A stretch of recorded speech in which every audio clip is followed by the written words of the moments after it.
In part 2 of our behind-the-scenes look with first-year manager Anthony Iapoce, we dive into his personality and find out how a kid from Queens, New York has made a life in baseball that has taken him all over the globe. One of the best parts about being the manager, and I remember watching you as a hitting coach, is that when you come in after practice or after a game, there's food for you. You don't have to stand on the food line out there with the vultures, the hungry players. So I don't know what we got. Hey. Joe hooks it up. So it looks like some type of chicken. This looks like shrimp. And every day you'll have papers on your desk. Certain things like, this is our lineup. I know we talked about this, but we don't really have too many numbers at this level, but we'll have the lineups on the back. Tendencies of the other team's pitchers, so we're prepared. Tony puts this together. He's the machine. He watches every pitcher and then to help us make better decisions, hopefully. One of the cool things about being the AAA manager is you get the ability to tell some guys for the first time they're going to the big leagues. And you've been able to do that this year. What is that like, that feeling of telling somebody that they're going to the big leagues for the first time? Yeah, it's been a few guys. And even the guys who've been there, it's still exciting for them if they've been away from it for a year, or even if they're up and down. It doesn't get old. I think Nevin, we told 3 or 4 times this year he was excited every 3 or 4 times, and it was 3 different times. When he barely had clothes on, I had to run in and tell him to get in the car and get out of here. The reactions, the Parker Meadows one, I don't know if you guys saw it, but my family was in there. They were getting ready to leave, and I was walking the field that morning, and it was a day game, and my wife was like, "You should have the kids tell them." So I walked for about a half hour thinking how I could do this, and it worked out great. And nobody knew except like 3 people when that happened. Even telling Gibson the other day was he couldn't believe it.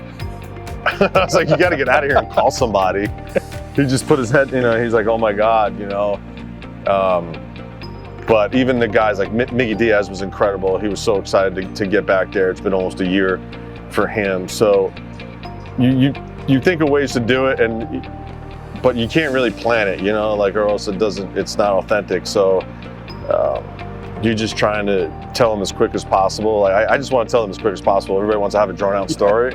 Multiple times the guy walked down, so you're going to show, get out of here.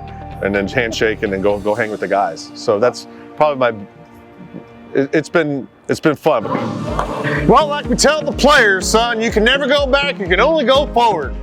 Don't get stuck in the past or the future. You gotta be present. You hear that, young man? You gotta be present. These are 2 young players right here. Really, everybody's really excited about these 2 kids.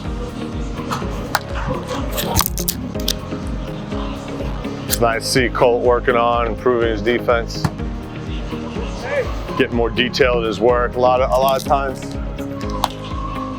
I always try to talk about a player maturing in his practice and how they go about it, where it's not a million miles an hour. Just really trying to work on details.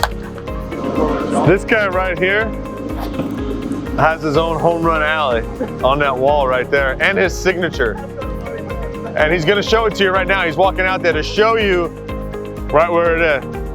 Have there been times this year where you've made a move in a game where you're like, all right, I probably shouldn't have done that? Like, all the time. Have you second guessed yourself? Yeah, all the time. So I think it's going to probably happen more in the big leagues, because at this level, you have guys who have to pitch, you have guys who have to play, you have to have guys that play certain positions, because bottom line is we're here to help the big league team win. If Toledo Mud Hens, we get some wins and we want to win and we train to win and we play to win, but there are some things out of our control at certain times. So decisions on what reliever, I lean on Doug Bachler, the pitcher coach, a lot. He's done it in the big leagues. He did it as a pitcher. He did it as a bullpen major league pitcher. So, and he's done it here. So we lean on him a lot for those decisions, to where I'll be like, "Hey, who do you want right here?" And he's, because he sees them in the practice all day. I'm back and forth, maybe helping out with the defense or the hitters, so I don't get to spend a lot of time with the pitchers. So he may not feel the same way as I do on paper, looking at the numbers, and he could be like, "He's not there today. Like, he's working on some stuff. Let's give him another day." So I don't second guess those decisions. I think you just kind of learn from them, and look, failure's learning, but you don't want to fail all the time at it. Right. But it helps you. It does help you make decisions better. I would say the first couple of months I was kind of grinding on that stuff, and now it's like, okay, we lost. What's next? Next one, So we'll get back to the drawing board the next day, which is the fun part. That's the challenge part. And then here, the pitches. Hey, they come hustling off. It's nice. See them really running off the field really hard. So it's middle of September, you could tell. We're like, why are we hitting batting practice again? Thanks, pitchers. Triborough Bridge in Queens, Astoria, Queens, New York, where we grew up and proposed to my wife. This was given to me by a player in 2007. John Rayner gave me that. He said, I think you'd like this. And it's a journey of the minor leagues right here. So I take it wherever I go. And if I'll read a page to a player or something, or I'll go through it. You also are like, you're kind of eclectic. Like you've got there's a lot of stuff that people might not know about you. Like you've got a Hamilton poster in your office. Yeah, love it. You try to like have a lot of different things about you. Like you're different, I think, in that aspect. Like, where's that come from? I try to tell guys, like, treat your locker like it was your room as a kid. Yeah. Mine was always Yankees or Rocky or Rambo or Madonna. It was like, it was a small room, but like, my parents just let me design it the way I wanted to, and I thank them for that. And I tell the players, like when I walked to the office, started hanging up stuff. People are like, why are you hanging up stuff? I'm like, because I'm gonna be here all the time. Like I want to see stuff that resembles things that inspire me. Not necessarily motivation, because you don't really need motivation, but you like to be inspired every now and then. But Hamilton, my daughter, listens to it every day, and there's like, that's an incredible show. Yeah. Like watch it on there. I mean, I listen to at least a song a day, just to get one. And then it's just filled with things from New York. My wife bought me a couple of things. Obviously, family photo. You gotta have Ted Lasso. You gotta have Coach Prime. You gotta have Rick Rubin up in there. Like, I look at some of those photos because those are things that people that you admire from afar, and you want to know everything about them to help you make decisions or to help get players to where they want to go. So, the office, the locker room.